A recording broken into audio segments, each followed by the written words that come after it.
Tai iš tiesų turime CBAM-o klausimą ir kainų kategorijos be visų kitų apima ir trąšas, kurios šiuo metu yra aktualiausios žemės ūkio sektoriuje ir suprantant, kad klausimas yra svarbus ir europiniu mastu yra irgi galvojama ne tik, kad bendrai CBAM-as buvo sukurtas kaip mechanizmas siekiant suvienodinti konkurencinės sąlygas tiek ES vietos gamintojams, tiek trečių šalių importuotojams. Bet suprantant, kad yra labai svarbus ir žemės ūkio konkurencingumas tiek europiniu, tiek aišku ir nacionaliniu mastu, mes tą supratimą turime. Tai yra numatyti tam tikrai jau tam tikros išimtis ir sprendimai, kurie jau yra planuojami ir tam būtent žemės ūkio sektoriuje, siekiant tas kainas, trąšų kainas turėti atitinkamai prieinamesnės ir užtikrinti, kad jos būtų adekvačios ir pateikiamos trąšų kainos į rinką. Tai viena vertus prekybos komisaras europinių lygmenių, kaip atsakingas už prekybos klausimus, iškėlė būtent muitų taikymų importų stabdymą, tai 1 metam, tai taip vadinami MFN-ai, būtent didžiausio palankumo statuso muitai, kur priemonė mano žiniomis įsigaliojo jau ir atitinkamai sprendimas buvo anonsuotas būtent šių metų vasario mėnesį. Taip pat planuoja Europos komisija irgi iki šių metų birželio 1 dienos pateikti trąšų veiksmų planą. Tai čia yra konsultuojamasi tiek su žemės ūkio sektoriaus atstovais, ūkininkais, taip pat ir su vietos gamintojais ir atitinkamai, suprantant, kad CBAM-o klausimas ir ta, jeigu taip galim pavadinti, CBAM-o dedamoji, iš esmės tiek matyt, stipriai neiškelia trąšų kainos, kiek tai daro šiuo metu konfliktas artimuosiuose rytuose, tai truputėlį žinoma plačiau už CBAM-o klausimą ir atitinkamai tas veiksmų planas yra ruošiamas. Tai čia mes matytumėm kaip ministerija, kuriai priskirta šiandienai koordinuoti pavesta ir Lietuvos pozicija dėl šiuo metu pateikto Europos komisijos pasiūlymo dėl reglamento išplėtimo. Tai tikrai matytumėm nacionalinį indėlį ir svarbą kelti klausimus žemės ūkio sektoriui aktualius būtent rengiančią tą veiksmų planą ir kad atsirastų realūs instrumentai europinių lygmenių, kurie padėtų tas trąšų kainas atitinkamai turėti adekvačias. Ir dar vienas dar praeitais metais pasirodžiusio paketo pasiūlymo kontekste, kad būtent trąšoms būtų taikomas tik 1 procento antkainis vietoj standartinio kitiems CBAM produktams numatomo 10 procentų, kuris kiltų iki 30 procentų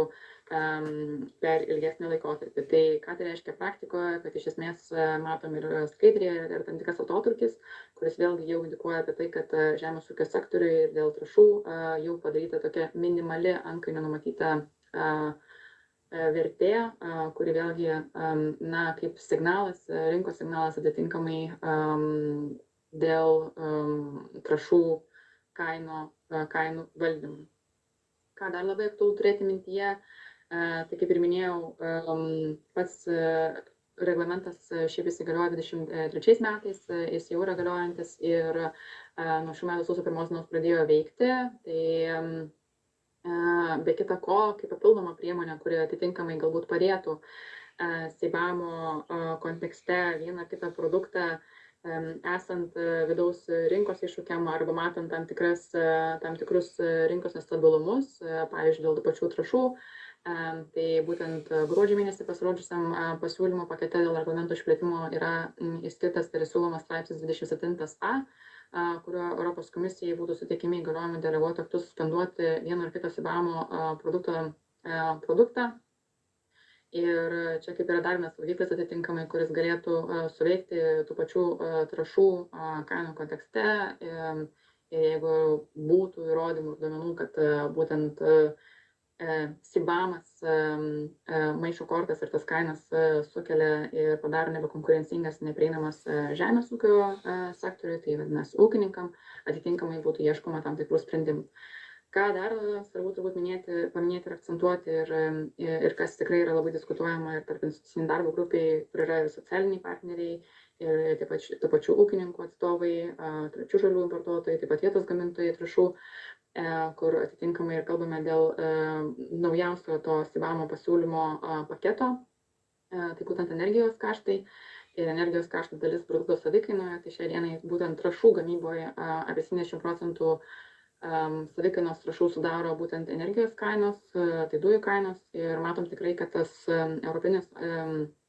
Sąjungos lygių pramoninės elektros kainos yra daugiau negu 2 kartus didesnis nei JAV ir Kinijoje, kur jau mums jau taip iš esmės sunkiau sukonkuruoti, o Lietuvoje yra apie 36% didesnis nei Europos Sąjungoje. Na ir taip pat dujų kainos Europos Sąjungoje yra maždaug 4 kartus didesnės nei JAV ir 20%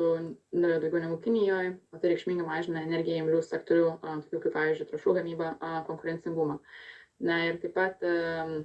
vėl grįšim su praeita skaidre, tikrai matom, kad Europos Sąjungos gaminamo trąšų savikaina dėl 3-5 kartus brangesnių dujų išlieka nekonkurencinga trečių šalių atžvilgių. Ir atitinkamai matom, kad tikrai to nestabilumo ir tie energijos kaštai atitinkamai irgi turi didelę įtaką trąšų kainai. Paskutiniu metu pasirodys ir turbūt kas labiausiai iškėlėsi, turbūt turės poveikį ir artimiausių metų būtent geopolitiniai konfliktai artimuosiuose rytuose, tai vėlgi dujų kainų nestabilumai, kurie papildomai dar kelia iššūkių dėl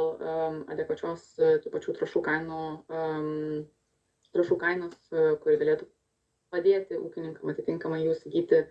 ir užsitikrinti, galvojant apie sektoriaus konkurencingumą. Tai dėl konkrečių sprendimų turbūt keletą jų norėčiau irgi garsinti. Tai viena vertus Europos komisijos pasiūlymo pakete dabar gruodžio mėnesio, kuriame irgi yra trauktas 27a straipsnis, kaip minėjau,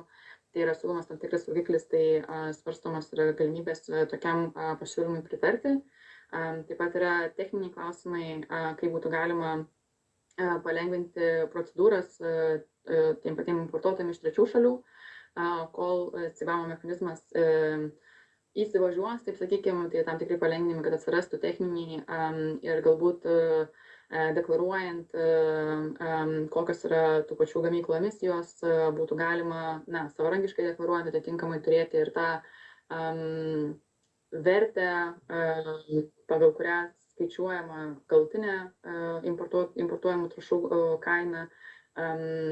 ne tokia didelė, kuri šią dieną yra numatyta, kol dar mechanizmas yra neįsivažiavęs. Tai yra tam tikri techniniai klausimai. Taip pat plačiau žiūrint, kadangi CBAM-as nemažai siejasi su apivartinių taršos leidimų sistema, tai labai svarbu, kad šitos dvi sistemos būtų suderinimas, vėlgi galvojant tiek apie žemės ūkio sektoriaus konkurencingumą, tiek ir pramonės konkurencingumą, ir taip pat galiausiai, ir ką norėjus irgi indikuoti dėl energijos kaštų ir iškilus energijos kainų, tai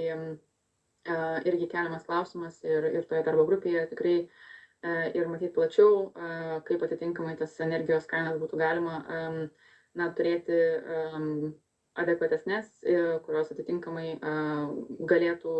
sudaryti sąlygą ir trąšų kainą turėti kur kas mažesnį, negu kad šią dieną mes matome rinkoje dėl tam tikrų konfliktų netolimoje regione. Tai galbūt trumpai tiek, ir žinau, kad iš kitų ministerijų yra kolegos